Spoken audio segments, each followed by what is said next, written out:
A paz do Senhor, irmãos, uma alegria mais uma vez estar com vocês, aprendendo da Palavra de Deus. E nesse momento eu quero falar de um discípulo que faz uma escolha errada. Esse discípulo é Judas, o traidor. Vamos ao texto de Mateus, capítulo 27, que diz: Assim que o dia amanheceu, todos os chefes dos sacerdotes e os líderes religiosos, anciãos do povo, conspiraram para condenar Jesus à morte. Então, amarrando-o, levaram-no e o entregaram a Pilatos, o governador. E sucedeu que Judas, seu traidor, ao ver que Jesus havia sido condenado, sentiu terrível remorso e procurou devolver ao chefe dos sacerdotes e aos anciãos as 30 moedas de prata. E declarou: pequei, pois traí sangue inocente. Mas eles alegaram: o que temos a ver com isso? Esta é a tua questão. Judas atirou então as moedas de prata dentro do templo e, abandonando aquele lugar, foi e enforcou-se. Olha que história triste. A história de Judas. Mas olha como começa a história de Judas. Ela começa muito bem. Ela começa ao lado do Senhor Jesus, como um discípulo, em igualdade com os outros, tendo as mesmas condições de seguir a Cristo, vendo as mesmas coisas que os outros discípulos viram. Os outros discípulos que, em vez de entregar a Jesus, pelo contrário, preferiram entregar a sua vida para não abandonar o Mestre.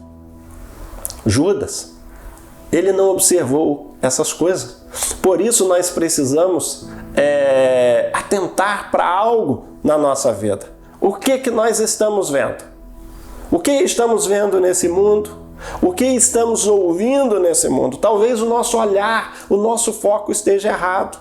Talvez o nosso foco esteja na visão errada. Nós precisamos corrigir essa direção, a direção da nossa vida, a direção do nosso olhar. Nós precisamos filtrar aquilo que chega ao nosso ouvido. Sabe para quê? Para que isso não contamine o coração. Mas vamos voltar ao texto. Judas, ele caminhou com Jesus e nós sabemos que Judas viu a multiplicação dos pães, Judas viu morto se levantar, ele conviveu todos aqueles 3 anos com Jesus, então ele participou de tudo o que os outros discípulos participaram. Porém, ele era muito... desejava muito dinheiro, se fixou muito no dinheiro. E dizem que ele retirava dinheiro da sacola. A Bíblia diz sobre isso, que ele retirava dinheiro da sacola. Então ele acompanhava Jesus não pelo que Jesus é. Ele acompanhava Jesus não pelo que o reino produz, mas ele acompanhava Jesus apenas pelo tesouro material ou por aquilo que proporcionava a sua vida. O grande problema é que, por não conhecer a palavra, por não conhecer o Deus da palavra, por não entender que ele tinha o maior tesouro junto dele, que era o Senhor Jesus, Judas faz uma escolha errada. Faz a escolha de vender o seu maior tesouro por algo insignificante.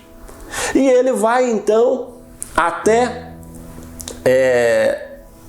os sacerdotes, até os líderes da época, que tinham um grande interesse na compra de Jesus. Por quê? Porque Jesus não dava lucro a eles. Jesus, muito pelo contrário, se tornava uma ameaça para eles. Porque eles também, assim como Judas, estavam apenas interessados no que o templo proporcionava, que era ganhos. Eles não estavam interessados no Messias, no Mestre, na vida eterna. Então eles queriam matar Jesus, porque Jesus se tornava um concorrente a eles. Embora Jesus não fazia nada para concorrer, Jesus vinha para proclamar o reino de Deus, mas eles preferiam o reino da terra. Então, Judas vai lá e vende. E Judas, sabendo que eles tinham muito interesse em Jesus, ele pensou: eles vão me pagar um grande valor. E ele não conhecia a palavra, que já dizia que seria preço de servo. E ele vai lá, quando ele negocia e ele espera receber uma grande quantia, ele recebe 30 moedas de prata, o preço comum de um servo. E aí ele deixa ainda transcorrer essa caminhada. E Jesus é preso, Jesus é condenado. E quando Jesus é condenado, ele decide consertar o seu erro. Mas o grande problema é que nós não podemos mais consertar o erro. Nós não temos essa capacidade. Nós dependemos de Jesus para fazer isso. E ele vai lá, os sacerdotes, e ele fala, olha, eu vou devolver o dinheiro. Mas eles dizem, né, lá no verso 4, eles dizem, essa é a tua questão, isso não é mais conosco. Nós estamos satisfeitos com a negociação. Se você não está satisfeito, problema seu. E aí Judas toma a pior das decisões. Ele vai e se enforca e dá cabo da sua vida. Mas nós temos um outro personagem, ou um outro servo do Senhor na Bíblia, que é Davi. E ele traz uma história totalmente diferente. Se nós formos lá em 2 Samuel, capítulo 12, diz sobre a história de Davi traindo Urias e matando Urias, ou enviando ele para ser morto, né? E depois de Natã chegar até Davi, né? Nós vamos discorrer lá em 2 Samuel capítulo 12, verso 5, como é essa história, como acontece essa história. No mesmo instante, Davi se encheu de ira contra aquele homem e afirmou a Natã: juro por Yahvé, o nome do Senhor, que o homem que cometeu tamanha impiedade merece a pena de morte. Antes, porém, deverá pagar 4 vezes o preço da cordeira, porque agiu sem misericórdia. Então, Natã conta uma história, Davi dá o veredito. Aí, Natã começa a falar, Davi, olha, esse homem que roubou a cordeira é você. E aí, então, lá no verso 13, diz, Davi confessou a Natã, pequei contra Yahvé. Então Natã afirmou a Davi, por sua parte, Yahvé perdoa o teu pecado, não morrerás. Mas por teres ultrajado a Yahvé, mediante tua atitude, o filho que tiveste morrerá. E Natã se despediu de Davi e foi para casa. Depois o Senhor feriu o menino que a mulher de Urias dera a Davi, e a criança adoeceu gravemente. Davi buscou a Deus em favor de seu filho, observou o rigoroso jejum e, recolhendo-se, passou a noite toda prostrada no chão. Davi, ele entende que foi o erro dele é grave, mas ele toma uma atitude. Quando ele vê o menino chorar, o menino sofrer, ou quando dizem que o menino vai pagar um preço, ele luta com Deus pelo menino. Ele abre mão da sua alimentação, ele se humilha diante do Senhor e ele vai buscar uma solução. Mas ele não consegue trazer a solução, ele vai buscar em Deus. Não tem a solução para o menino morre, mas ele segue a caminhada, ele pede perdão, ele clama por perdão, ele busca o perdão, ele aceita as consequências para a sua vida, mas ele segue a sua caminhada. E olha como termina a história de Davi, como principal rei de Israel, como aquele que deixa um legado, como alguém que Jesus vem da linhagem de Davi, né? A genealogia de Jesus passa por Davi. Então Davi se torna importante por quê? Porque ele entende que ele erra. E quando ele erra, por mais que o erro dele seja imperdoável, ele vai clamar pelo perdão de Deus. Meu irmão, minha irmã, eu não sei qual é o seu erro, qual é a sua dificuldade, eu sei que você erra assim como eu erro.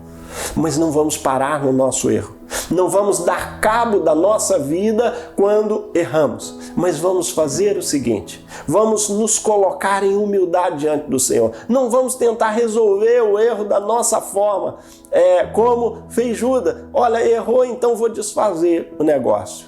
Não tem como fazer isso. Davi sabia, não tinha como. O veredito que ele deu, não tinha como aplicar. Mas ele sabia, eu sei que o meu Redentor vive. Eu também sei que o Redentor vive. Você também sabe que o seu Redentor vive. Então clame a Ele. Por maior que seja o seu erro, há perdão para você. Por maior que seja a sua dificuldade, há solução para você. Só que eu quero te dizer, só há uma solução. A solução tem que ser no Senhor Jesus.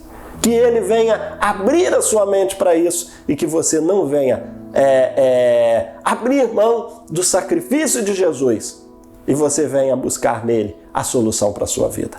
Que nessa manhã o Senhor Jesus venha continuar falando ao seu coração. Tome a decisão de não corrigir seus erros, mas continuar caminhando e buscando o perdão do Senhor. Se você gostou, dê o seu like, se inscreva e vai ser uma alegria sempre, todos os dias pela manhã, trazer uma palavra da parte do Senhor para a sua vida. Deus te abençoe grandemente.